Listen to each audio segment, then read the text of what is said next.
Bienvenidos a Charlas de Mentes. Nos resistimos a la nada conversando con gente que tiene algo para decir. Hoy vamos a recibir a una persona con una imagen y una voz única. El que, a mi gusto, es el mejor relator de fútbol. Vamos a resistirnos a la nada con Martín Rodríguez. Bienvenido, Martín. ¿Cómo estás?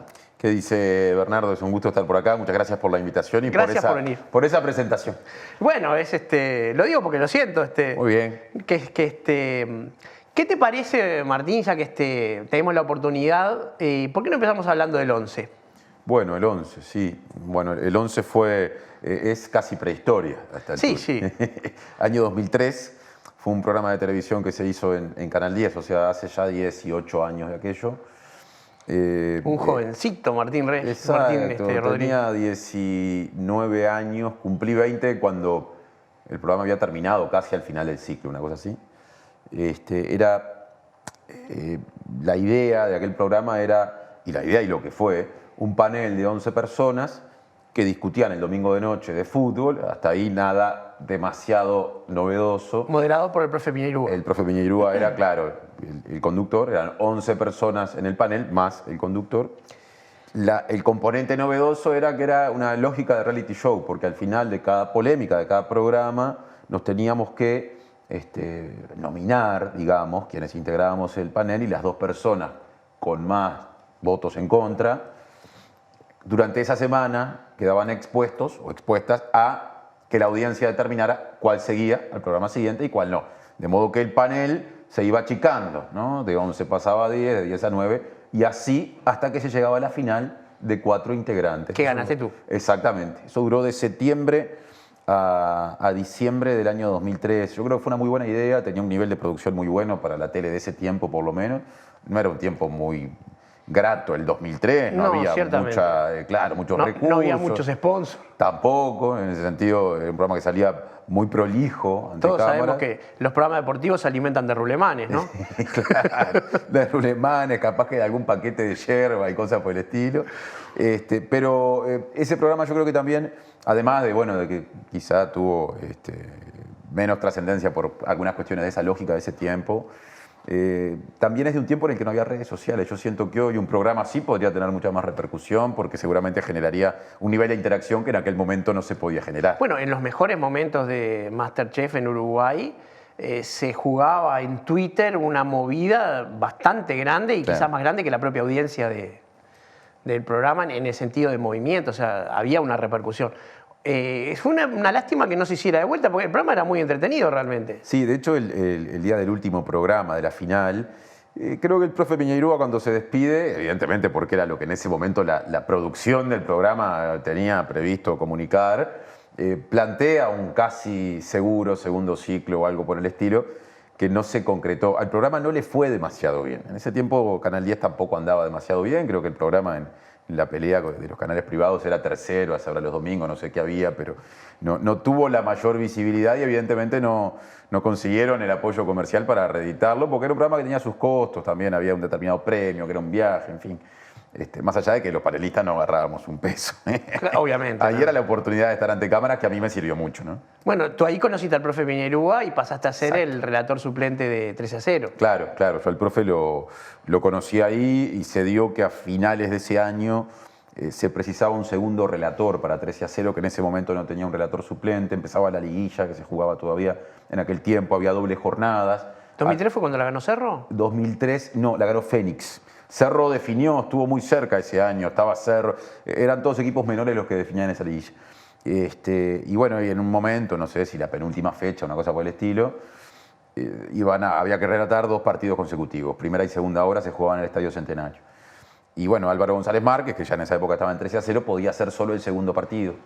Y el profe se enteró de casualidad por Enrique Januzzi, que en ese tiempo era el comentarista de Kessman, o uno de los comentaristas, que había sido mi profesor de relato televisivo en el curso de periodismo deportivo del IPEP.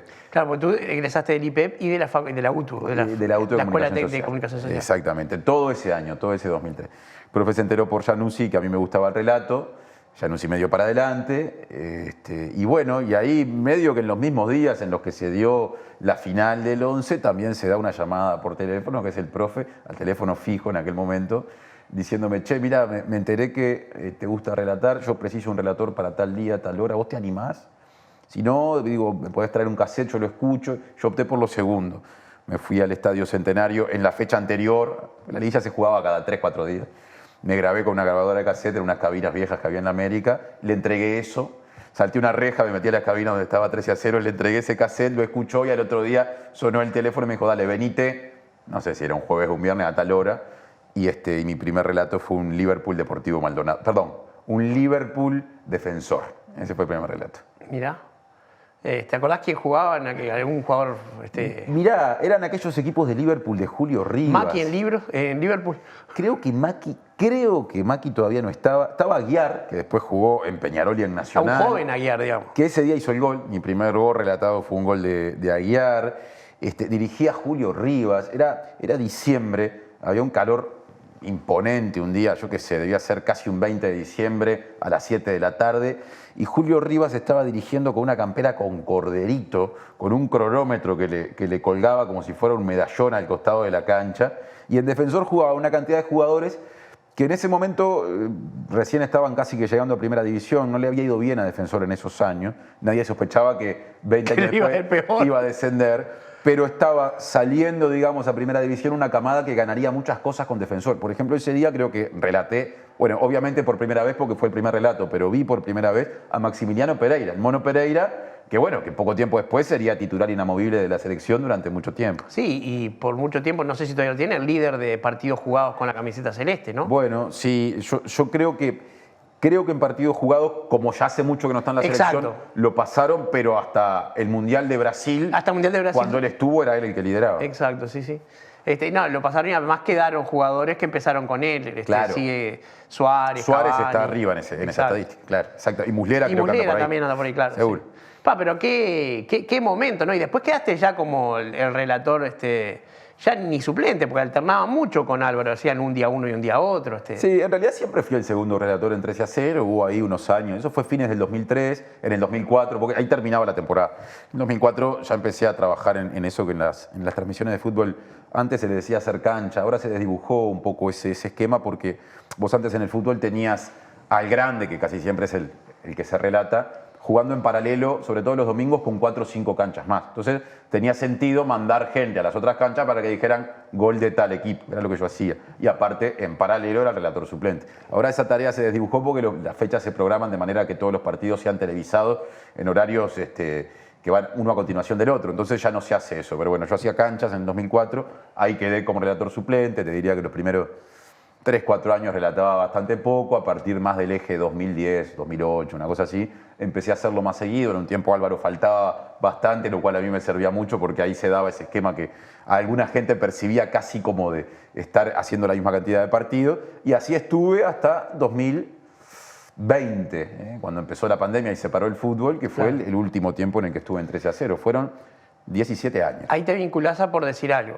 Claro, en el 2020, o sea, ya el año pasado, Por Decir Algo se va de Radio Mundo en formato programa, yo ahí no estaba vinculado, va a M24 y bueno, y como se dan muchas veces las cosas, casi que de carambola, por una llamada que por error me hace Felipe Fernández a mí y reflota una idea de una transmisión de fútbol que habíamos explorado tiempo antes que nunca había salido, se termina dando la posibilidad de que Felipe, en la reunión con M24, además de trabajar en el programa, que ya estaba confirmado que iba a ir para ahí, ofreciera el producto extra de una transmisión, que es algo muy difícil. Una transmisión de fútbol cuesta bastante dinero, sí. Por más que se plantee un esquema de mínima, es mucha gente trabajando, y la radio dio el sí, y empezamos, ni bien volvió el fútbol después de la pandemia, en agosto de 2020, con el clásico aquel que se jugó en el Estadio Centenario en la mitad de la niebla. Esa fue la primera transmisión que hicimos. Me acuerdo, es difícil transmitir ese clásico. Fue terrible, terrible, porque aparte estábamos trabajando sin cabina, en un palco techado de la prensa, pero que se había abierto a los costados, y de golpe el estadio quedó en la mitad de una nube, ¿no? Con esa mezcla de frío y humedad que hay los días de mucha niebla, que es típica de Montevideo. Entonces estábamos ahí medio que temblando, no se veía la cancha. A la niebla se le sumó si bien estaba prohibido el acceso de la gente a las tribunas, como El pasa humo. ahora, ahí va una de esas máquinas de humo que ponen las hinchadas con colores. Aparecieron unos hinchas de Nacional que tampoco debían estar. Fue bastante caótico el comienzo de la primera transmisión y fue nuestro bautismo. Así empezamos. A mi gusto, ahora estás con un comentarista que me encanta el equipo que hacen con Santiago, Con Santiago, Díaz. claro. Sacando al profe Piñeirúa, ¿no? ¿Con qué comentarista te sentís más cómodo? Bueno, con Santiago y con uno que nunca trabajé, pero en realidad me gusta mucho cómo analiza, que es Mario Verdanca. Yo hace mucho tiempo siento que ahí hay dos personas que tienen una capacidad de mirar el fútbol, de hablar del juego, de ver donde todos vemos una cosa, y yo como relator tengo aparte el vicio, que no es de todos los relatores, pero sí de la mayoría, de ir muy atrás de la pelota y de perder el panorama, la perspectiva de lo que pasa en un sentido más amplio, de ver donde muchas personas vemos una cosa, dos o tres cosas al mismo tiempo. Un comentarista tiene que ser esencialmente eso. Y bueno, con uno he trabajado y trabajo, con el otro nunca trabajé, pero siempre sentí un gran aprecio y respeto por su laburo, que es Mario. Sí, es compartible realmente, ¿no? Y decime una cosa, Martín, cuando empiezan los relatos vos solés hacer una especie de narración antes del partido. Sí. ¿Eso lo llevas preparado, improvisás? ¿Cómo haces? No, eso vos sabés que nunca lo pensé y en realidad lo tomé de 13-0, porque en 13-0 yo no sé cómo era cuando estaba Néstor Moreno, que era el relator anterior. También lo Álvaro hacía, yo lo González. escuchaba. Bueno, cuando yo entré a 13-0 ya estaba Álvaro y Álvaro... De ahí salió la frase del rinconcito donde duermen las arañas. eso lo decía Néstor Moreno. Moreno, mira vos, no sabía que venía de ahí, no sabía que venía de ahí. Álvaro, cuando yo empezó a laburar en 13-0, que lo empiezo a escuchar más que antes, yo de repente estaba en otras canchas mientras él abría su relato, ¿no? Y tenía, y lo mantiene hasta hoy, como una especie de espacio previo cuando suena la presentación, donde él no decía buenas tardes, amigos del fútbol, como dicen el 99% de los relatores. Él empezaba a hacer una reflexión con respecto al partido sin saludar. Y a mí siempre me gustó eso. Me parece que es una manera de romper las formas predominantes que hacen que a veces los trabajos empiecen a sonarle, esto dicho un poco a la antigua, como un cassette a la gente. Entonces yo lo incorporé y cuando yo empecé a relatar como suplente de Álvaro, empecé a hacer lo mismo con mis palabras, con mi mirada de ese partido. Y con que tu venía. Bueno, ahí va, con los ingredientes propios de cada comunicador, ¿no? O de mi yo comunicador. Y me lo llevé a M24, hago exactamente lo mismo.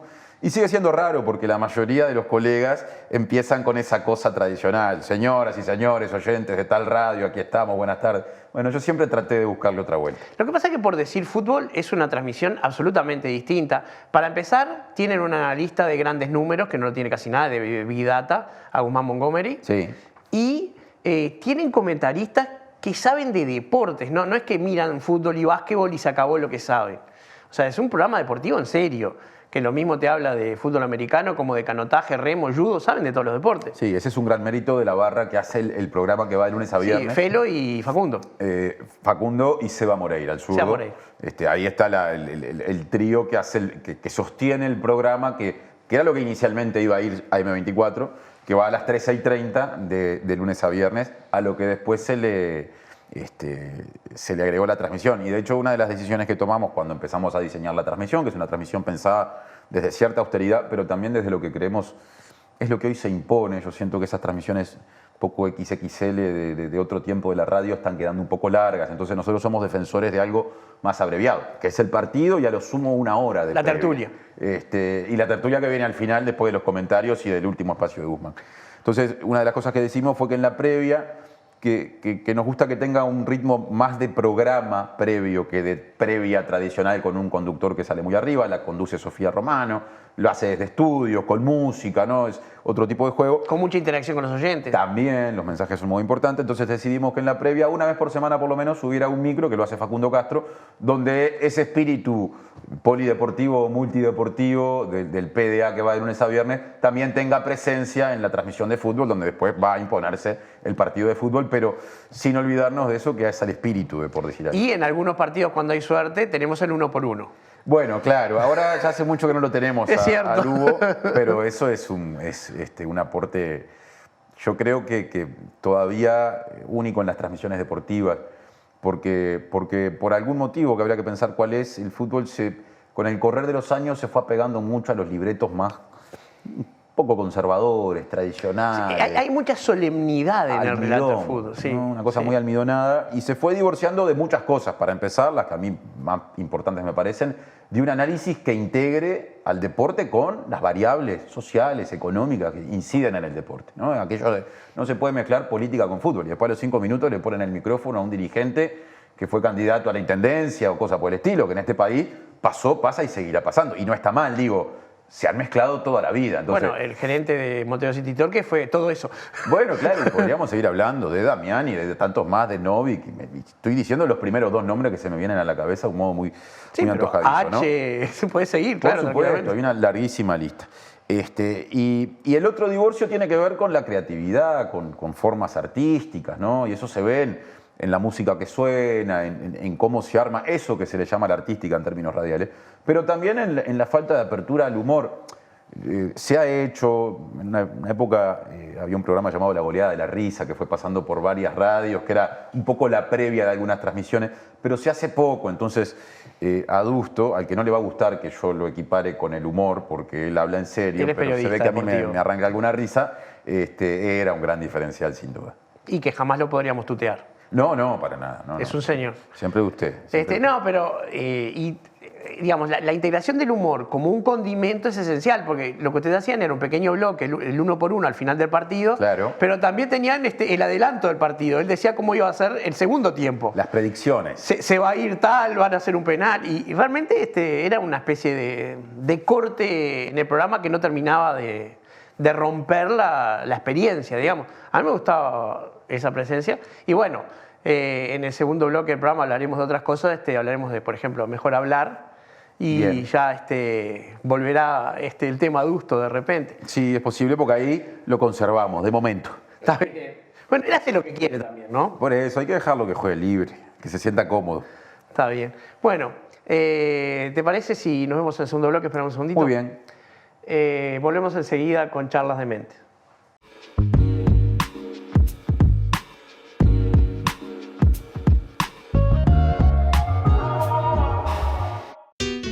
¿Quién puede vivir con 14.853 pesos por mes?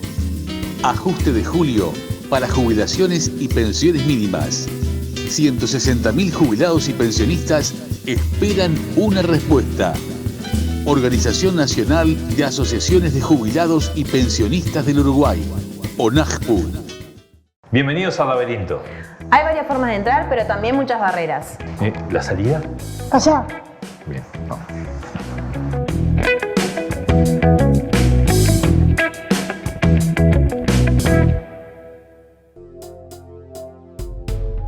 Existir Sociedad Anónima es el único importador oficial de repuestos Jack. Trabaja tranquilo con repuestos originales y visítanos en nuestra nueva planta de la Ruta 1, kilómetro 28500.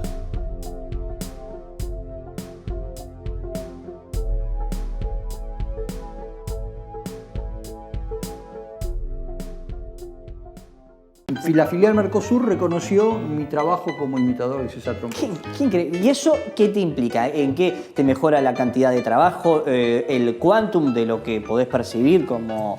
En principio levanta mi ego, ¿verdad? No, Que por eso supuesto. que no es menor.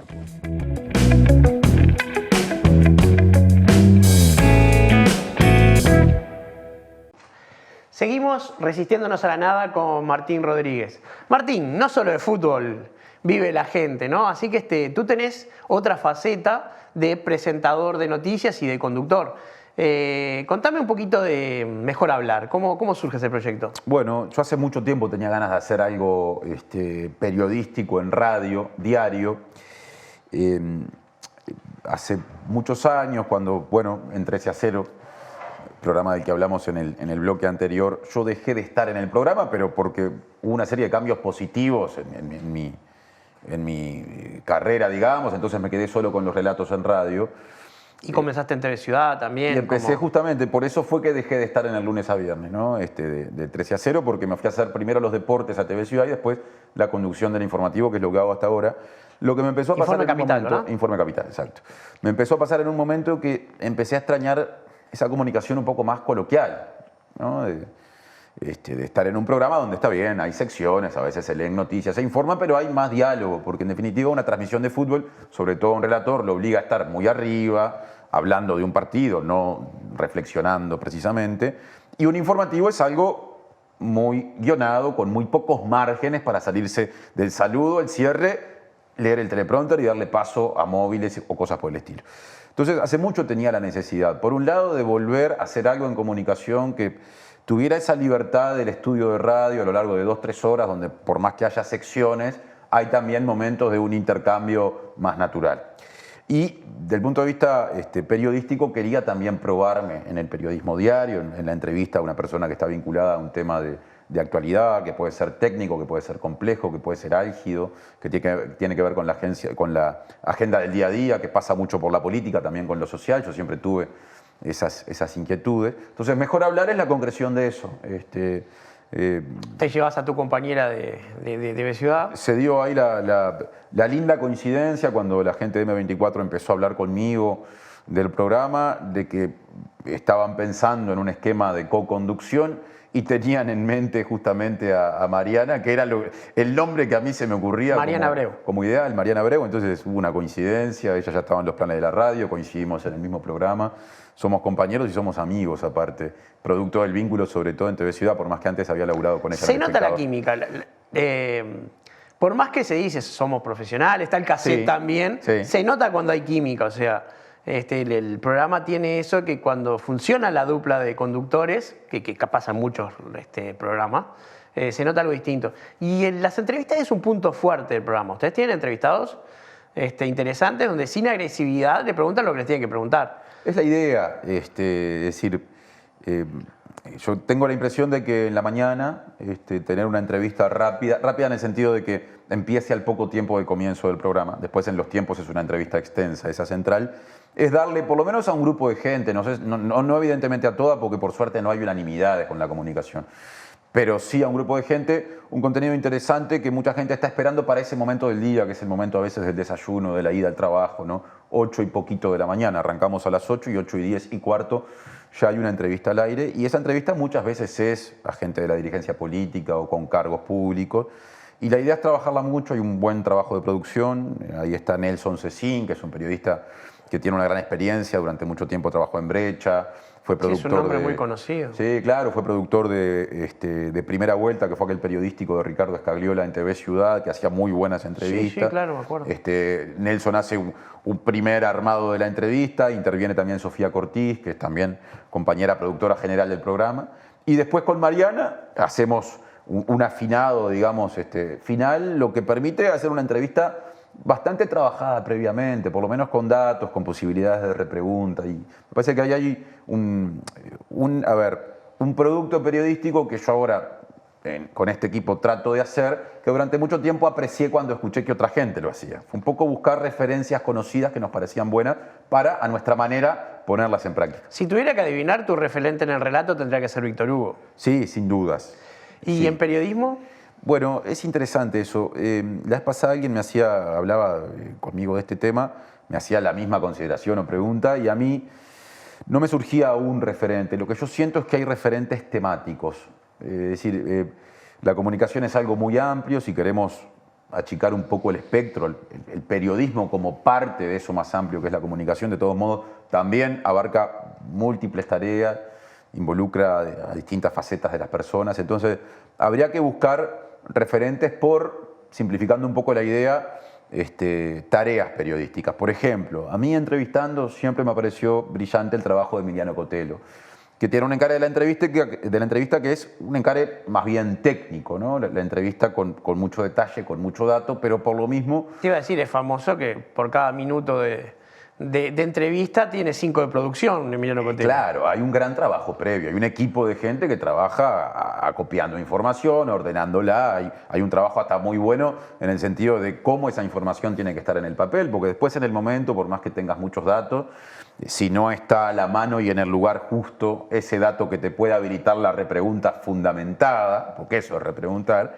no sirve mucho, es decir, a veces más puede ser menos, puede complicar. Bueno, yo tengo la impresión de que en la técnica de entrevista de Cotelo y en todo eso que ha ido construyendo, que es un gran equipo de trabajo, donde hay grandes periodistas que no salen al aire muchas veces, hay una referencia en esa tarea que es entrevistar.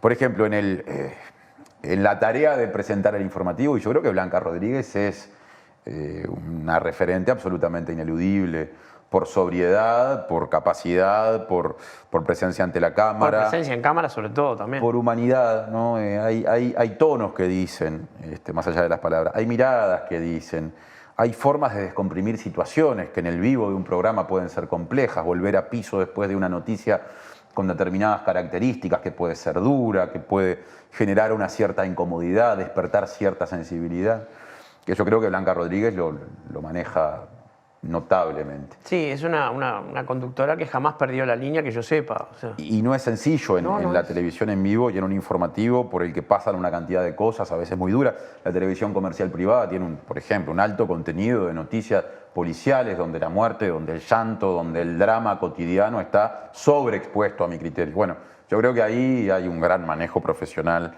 ante esas situaciones y podríamos poner otro. Ahí te dije un par de personas que me parece que hacen muy bien su trabajo. Claro. No, es evidente que tu línea sí tiene mucho de esos referentes que me has comentado. Estaba pensando en lo que acabas de decir, la sobrerepresentación de ciertas noticias en los medios. Sí. A mí me da la impresión de que directamente los informativos están sobrerepresentados en este momento. Hace muchos años se decía, cuando todos los informativos duraban 1 hora, sí, se decía que en este país no había noticias suficientes. Si nos ponemos exigentes al momento de, esto es discutible siempre, de determinar qué es lo importante en la agenda de un día y qué no. Sí, no vamos a poner la gata de Sentito Gatitos. Pero lo que terminó pasando es que hoy, inclusive esas son noticias. Es decir, en aquel momento se decía, no hay noticias suficientes para llenar 1 hora en Uruguay diariamente. Hoy vos tenés informativos que en algunos casos están arriba de las 2 horas, que son en algunos canales 1 de 4 ediciones de los 7 días de la semana. Es decir, hay evidentemente un espacio que están ocupando los informativos que es, para la opinión de muchas personas, y yo estoy en ese grupo, mayor al que deberían ocupar. También es cierto que... No, pero Informe Capital es 1 hora. Informe Capital sí, pero los informativos de los canales privados están arriba de las 2 horas, e Informe Capital duró 2 horas hasta no hace mucho. Claro que teníamos arriba de 15 minutos de una entrevista diaria, lo que permitía un juego más, por lo menos de puesta periodística en un momento del informativo, antes de volver al formato del presentador y la presentadora con las noticias. Entonces yo estoy de acuerdo con que hay una sobrerepresentación de los informativos. También cuando veo las alternativas a los informativos que muchas veces se ven en algunas pantallas, digo, capaz que es mejor que haya informativo. El informativo con las 2 horas y media y la gata de Sendik, que otros productos que a veces terminarían ganando espacios y eso se acotara.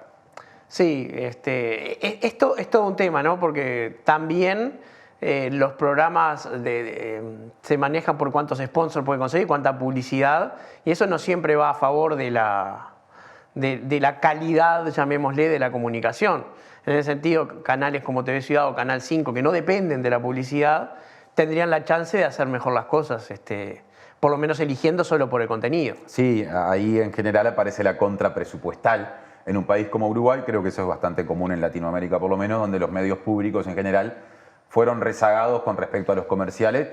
Se dice que por el propio interés de los comerciales, que han generado lobby político a lo largo del tiempo para que la radio y la televisión pública sean muchas veces postergadas, ¿no? En Europa se invierte en muchos países la ecuación y los medios públicos son referencia, y en el mundo entero se consumen productos de medios públicos europeos, ¿no? Acá durante mucho tiempo, cuando yo era chico en Canal 5 se veían cosas de televisión española. A veces eran las mismas que se veían durante muchos años. Y cuando yo era chico no quieras saber lo que se veía. Y era de mucha calidad. Bueno, ¿qué podríamos decir de Deutsche Welle, de BBC? Sí. En Uruguay pasa que esos medios, que son los públicos, que tienen la posibilidad de distraerse un poquito más, de no tener tan en cuenta la variable del rating, de la venta publicitaria, terminan teniendo presupuestalmente menos fuerza, por lo menos que los 3 canales privados, ¿no? Claro, pero también tienen misiones diferentes. O sea, los canales públicos se supone que tienen un compromiso diferente con su audiencia. Sí. Mientras que los canales privados, como cualquier empresa y como debe ser, tienen compromiso con la empresa, pero también con sus clientes, que son los que publicitan. Sí, claro, y ahí está la pelea por la audiencia justamente, que se supone que posibilita mejor venta cuanto mayor es, lo cual nunca es lineal tampoco. No es. Es complejo eso. A mí me tiene consternado eso porque lo veo como que terminan favoreciendo a programas que son distintas variantes de un conventillo. O sea, discusiones, gritos. Como que esas cosas terminan imponiéndose en programas que antes no tenían ese formato. Sí, hace un tiempo escuché, creo que en Argentina, viste que los argentinos, los porteños sobre todo, son muy creativos, inventan términos todo el tiempo, ¿no? Escuché a alguien hablar del panelismo. Panelismo. Y me gustó ese término, porque en definitiva es lo que viene pasando en la televisión en los últimos tiempos, ¿no? Bueno, hay canales como América en Argentina donde a toda hora, sea de política, de farándula o de fútbol, hay paneles de gente que discute, que se pelea, que grita, ¿no? Y bueno, en la televisión uruguaya hay claramente una evolución hacia eso, es decir, hay programas que consisten en paneles de gente que discute, y hay otros que en realidad, si bien no tienen eso como aspecto central, en algún momento abren el juego a que haya 2 o 3 personas que deban opinar de algo, de manera que se termina generando la misma lógica. La opinión es un componente, lo ha sido siempre, porque es propia del ser humano, pero aparte lo ha sido siempre de la comunicación. Yo creo, volviendo a tu concepto de la sobrerepresentación, que hoy está sobrerepresentada. Entonces, terminamos pisando o generando el peligroso escenario de que cualquiera habla de cualquier cosa categóricamente, cuando poca gente tiene muchas veces la preparación para hablar con esa propiedad. Dolina se quejaba de eso, ¿no? De esa variante de ir, por ejemplo, y preguntarle a un futbolista qué opina de la situación política, o pedirle a un político que opine de arte. O sea, no todos tenemos que tener una opinión sobre todos los temas. Claro. Está bueno decir, como en los programas de entretenimiento, paso a veces. Sí. El tema yo creo que es todavía más complejo cuando no es que de repente saco de su rol a alguien y le pregunto por algo por lo que no tiene por qué tener opinión, o de lo que no tiene por qué tener opinión.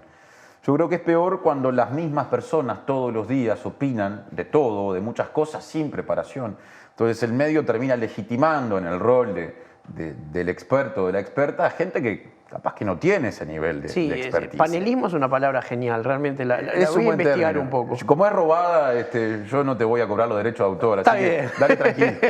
No, pero son conceptos que surgen que después terminan en elaboraciones interesantes, porque sí hay algo de eso. Recuerdo ver una película, una serie sobre el origen de Fox News, una cadena ultraconservadora americana, donde también, pero ahí elegían los panelistas con un sesgo de bajar línea política directamente conservadora. Acá yo lo que veo es que hay una idea como de mazo de cartas de lo que es ecuanimidad. Entonces yo tengo que tener al Boca Andrade y, qué sé yo, a Graciela Bianchi para ser ecuánime. O sea, tengo que tener uno de aquel lado, uno del otro. Y en realidad ser objetivo o ecuánime no necesariamente es darle voces a todo el mundo. Es darle voces a lo que saben y que el público, en todo caso, saque sus conclusiones. Sí. Pero terminamos en distribuir una para vos, una para vos, una para vos, y a veces eso va en contra de la comunicación. Y otra cosa que veo es el tema que el programa termina siendo muy parecido unos de otros, porque en definitiva tenemos un conductor, generalmente muy crack y muy hábil, porque los conductores de esos programas son generalmente buena parte del carisma del programa, y un montón de panelistas que compiten en tener el mejor personaje o el personaje más vendible. Porque los panelistas terminan vendiendo su personaje. Entonces, yo qué sé, ya para el personaje prefiero a Lugo Augusto Freire, prefiero a Darwin Desbocati, que realmente tienen eso, que lo hacen bien. Hay algo que está pasando que yo creo que potencia todo esto, y es cómo las redes sociales han potenciado la tendencia a opinar mucho con mucha frecuencia y de distintos temas de todas las personas que las tenemos. Yo soy usuario de redes sociales, sí, no estoy ajeno a ese programa. En todo caso, tengo mi personal manera de administrarme las opiniones. A veces me quiero meter en alguna discusión, a veces no. Tiendo a opinar poco. Me parece que hay un problema grande hoy, y es que estamos todo el tiempo hablando categóricamente y en ámbitos en los cuales de ese cruce de opiniones, generalmente no surgen cosas buenas. Generalmente No. surge rápido la descalificación o la opinión apresurada o la etiqueta sobre la otra persona. Entonces me parece que ahí... Que si le da suficiente tiempo termina siendo sos un nazi. Bueno, sí, con mucha frecuencia pasan esas cosas. El desborde viene rápido. Se llama teorema de Godwin y sí, es así. El agua hierve rápido ahí siempre, ¿no? Y me parece que la televisión ahí no está ofreciendo una alternativa a eso. Está potenciando lo mismo desde su lugar, ¿no? Desde el lugar de un medio de comunicación tradicional, no una red social, pero está potenciando un clima social que yo creo que, sin dramatizar, no es el más productivo al momento de asumir que tenemos posturas distintas, porque eso ocurrió toda la vida y va a seguir ocurriendo. El tema es cómo lo procesamos. Eso. Claro. Bueno, pero estas cosas fueron avisadas, por ejemplo, en el libro Fahrenheit 451 hay un discurso del jefe de bomberos donde avisa de darle a la gente muchos programas de concurso, muchos programas para que la gente crea que está pensando, pero no está pensando. Porque yo estoy viendo 4 personas gritando. Por más que el tema sobre el cual están gritando sea importante, yo no estoy viendo una elaboración. ¿Sí? Pensando en la letra chica, que llevan a mi profesor, a mi maestro Gustavo Pereira a hablar de filosofía. Ajá. Bueno, una cosa es que Gustavo Pereira venga a hablar de filosofía ética, que es lo que él ha estudiado y en lo que es doctor. Y otra cosa muy distinta es Enrique Navas diciéndole a los policías que si mienten en un testimonio y se echan la culpa de algo que no hicieron, están sirviendo a la patria.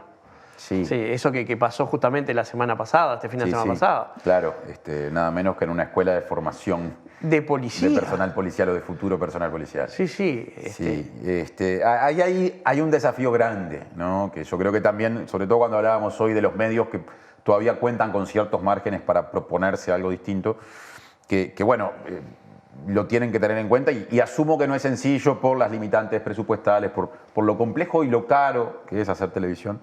Y es el desafío de darle a esas propuestas con invitados e invitadas que garanticen una cierta seriedad, formas o acompañamientos que permitan que eso sea lo más masivo que se pueda. Claro. ¿No? Es decir, Sí, es televisión, tiene que ser atractivo. Claro. Y bueno, y ahí en realidad, evidentemente, habría que darle espacio a gente con talento para guionar, con talento para pensar, con talento creativo.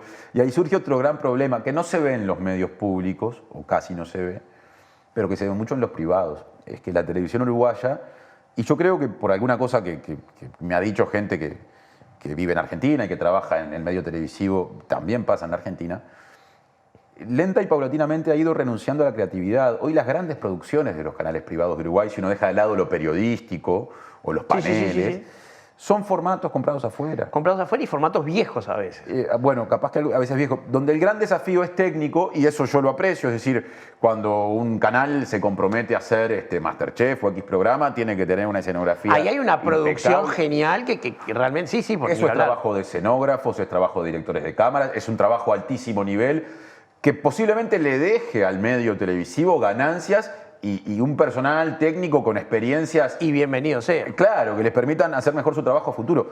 Ahora, no hay nada de inversión en alguien que desarrolle un guión en términos creativos, como habían los viejos programas de entretenimiento que se pensaban desde acá. No hay un espacio Sote, para... por ejemplo. Claro, podremos hablar de muchos y seguramente otros anteriores, ¿no? Que serían mejores o peores, pero por lo menos exploraban o fomentaban esa otra parte que es fundamental, Claro. que es la creatividad. Cuando yo era chico, la televisión uruguaya estaba invadida de programas de Argentina, buena parte de ellos eran comedias, ¿no? Estaba el teleteatro o los teleteatros de la tarde, la cosa más costumbrista, más juvenil o descontracturada de la novela que yo qué sé, desde Amigos son los amigos hasta Mi cuñado, que sí, la sí, daban de noche generalmente, y algunas que eran un poco más serias, para grandes, ¿no? Esas que pasaban después de las 11, yo qué sé. Vulnerable. Alguien, por ejemplo, ¿no? Alguien un amigo que lo conocí por DirecTV, que trabaja en Buenos Aires, que es productor, me decía que ya casi en Argentina no se está produciendo ficción en televisión.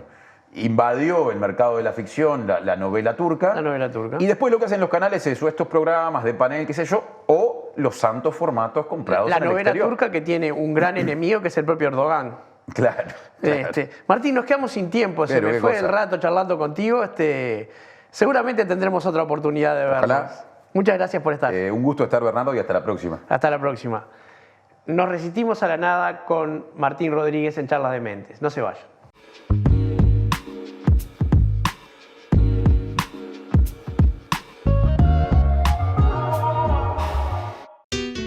¿Quién puede vivir con 14.853 pesos por mes?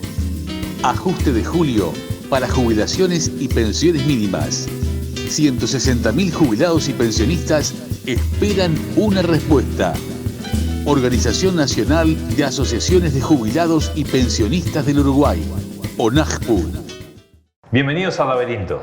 Hay varias formas de entrar, pero también muchas barreras. ¿La salida? Allá. Bien, vamos.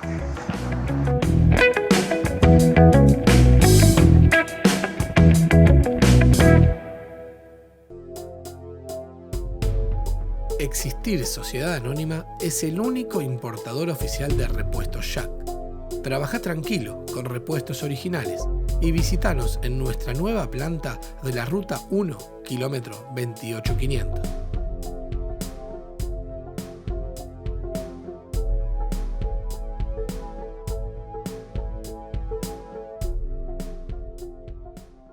La filial Mercosur reconoció mi trabajo como imitador de César Troncoso. Qué increíble. ¿Y eso qué te implica? ¿En qué te mejora la cantidad de trabajo, el quantum de lo que podés percibir como...?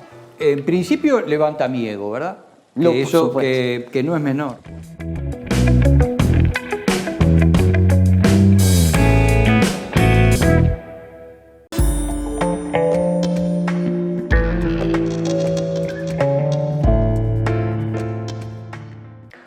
Ideas que no entran en 280 caracteres, el espacio semanal, donde reflexionamos para resistirnos a la nada desde las ideas y la filosofía.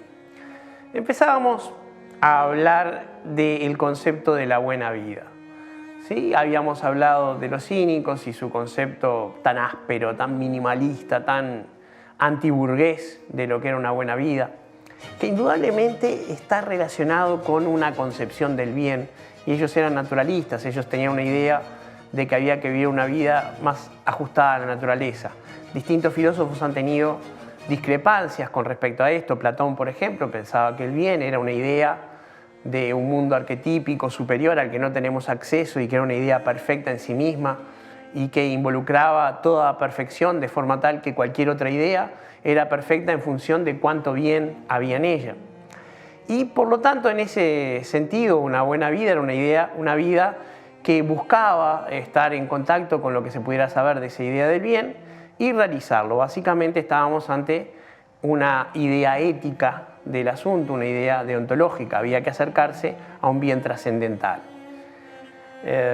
No fue esa, por ejemplo, la filosofía de todas las escuelas. Más adelante, cuando la religión y la teología toman por mucho tiempo el lugar de la filosofía, o quizás sería más adecuado decir que la filosofía se subsume a la teología y pasa a ser instrumental a esta, la idea del bien tenía que ver con la idea de seguir las enseñanzas de una escuela religiosa, en particular el Islam en Oriente y el catolicismo en Occidente.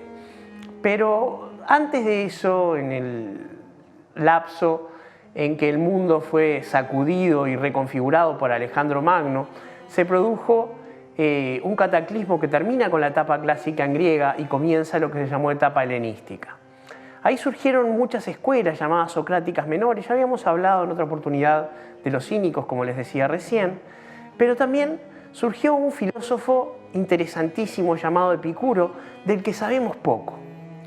Sabemos poco por dos razones. Primero, porque no nos llegó nada, solo tenemos comentarios que vinieron, entre otros, de comentaristas tardíos como Diógenes Laercio, tenemos citas y fuentes indirectas, pero Epicuro ha ganado una fama bastante injusta de ser un filósofo hedonista, una suerte de libertino racional, y no lo era. Él consideraba que el objetivo de la vida era conseguir placer, sí, pero que el placer era algo que debía disfrutarse con su justa medida. Contra lo que pensaban los verdaderos hedonistas, que se llamaban la escuela cirenaica, Epicuro consideraba que había que ser mesurado. Él mismo, por ejemplo, en la comida y la bebida era tremendamente sobrio. Él se alimentaba de pan, queso, aceitunas y agua, y cada tanto tomaba un poco de vino. Ayudaba el hecho que tenía algún trastorno gastrointestinal, él era muy enfermizo, quizás fuera algún tipo de gastritis o úlcera, quizás fuera otra cosa, pero él sabía que si cometía excesos con la comida y con la bebida, lo iba a pagar con un gran malestar. Y en función de eso él explicaba que excedernos en el disfrute de los placeres lo pagamos con un dolor. Y él consideraba que la vida debía estar balanceada entre tener paz del espíritu, lo que él llamaba ataraxia, y tener ausencia de dolor físico, lo que él llamaba aponía. Y mientras tanto disfrutar la mayor cantidad de todos estos placeres. ¿Cómo decía él que había que disfrutarlo? Con mesura. Él decía que no todos los dolores pueden ser evitados, ni todos los placeres deben ser escogidos. Tiene mucho sentido. Si nosotros pensamos, por ejemplo, una persona que tenga un dolor de muelas producido por una caries muy profunda que requiera la remoción de una pieza dental, está sometida a un dolor constante y muy intenso. Pero el dolor de la extracción, aún con anestesia, es una molestia muy grande, requiere una inyección de anestesia, requiere la propia extracción, un estado de posoperatorio bastante molesto, pero si uno lo pasa, se acaba el dolor. Entonces, el dolor, las incomodidades, el displacer de esa intervención no debe ser evitado porque nos ahorra un dolor más grande. Este es el caso de dolores que debemos elegir. Y en cuanto a que no todos los placeres deben ser disfrutados, pensemos, por ejemplo, cuando una persona tiene que hacer dieta o cuando una persona, por ejemplo, tiene que elegir entre tomar alcohol y manejar. Bueno, una de las dos va a tener que renunciarlas. Si renuncia porque debe manejar al placer de consumir alcohol, entonces va a ver que hay placeres que no deben ser escogidos. Entonces vemos que el hedonismo que manifestaba Epicuro, lejos de ser un todo vale desde el punto de vista de la obtención de placeres, era sumamente racional. La buena vida para Epicuro requería una moderación importante, requería ser una persona centrada y quizás podríamos recordar algo de esto cuando la próxima vez tengamos que elegir entre las cosas que mayor problema nos causan a los burgueses del siglo XXI cuando tenemos que elegirlas. Pensemos, por ejemplo, en el placer de consumir. No vamos a negarlo. Consumir es un acto placentero, pero el placer se termina en el momento que la acción de consumo quedó terminada. Generalmente lo que nos deja la acción de consumir, luego de ejecutada, es o una deuda o menos dinero en nuestro poder. Entonces, si nosotros logramos manifestar ante el consumo, porque dejar de consumir no podían hacerlo ni siquiera los cínicos que vivían con lo mínimo, y logramos hacer un balance que nos permita un justo medio entre las actitudes que la sociedad de consumo y toda la publicidad mediática nos bombardea, quizás, solo quizás, podamos acercarnos a ese ideal de una buena vida que durante tanto tiempo los filósofos buscaron y creyeron encontrar de diversas maneras. Yo no digo que tengamos que ser cínicos ni que tengamos que ser epicúreos, pero por lo menos ya conocemos dos de las respuestas que se le intentaron dar al problema de cómo vivir una buena vida y cómo ser feliz. La próxima semana seguiremos disfrutando de ideas que no entran en 280 caracteres para resistirnos a la nada. Nos vemos.